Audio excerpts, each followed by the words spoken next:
అందరికీ నమస్కారం. మహాలయ అమావాస్య నాడు ఏమి దానం చేయాలి? అన్నదానం. పేదవారికి మరియు బ్రాహ్మణులకు ఆహారం ఇవ్వడం అత్యున్నత దానంగా పరిగణించబడుతుంది. చాలా కుటుంబాలు భోజనం తయారు చేసి దేవాలయాలు లేదా ఆశ్రమాలలో పంపిణీ చేస్తారు. వస్త్రదానం. బట్టలు, ముఖ్యంగా తెల్లని వస్త్రాలను దానం చేయడం పుణ్యకార్యంగా పరిగణించబడుతుంది.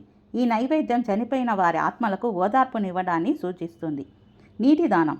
అవసరమైన వారికి స్వచ్ఛమైన తాగునీరు అందించడం లేదా దేవాలయాలు వంటి ప్రదేశాలలో నీటి సౌకర్యాలు కల్పించడం ఒక పవిత్రమైన కార్యం.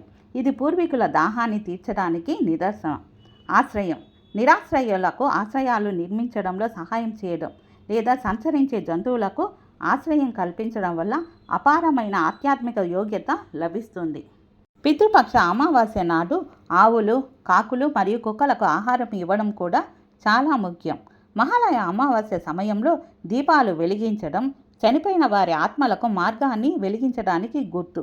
ఈ చర్య వారిని ఉన్నత స్థాయి శాంతి మరియు విముక్తికి మార్గనిర్దేశం చేస్తుంది.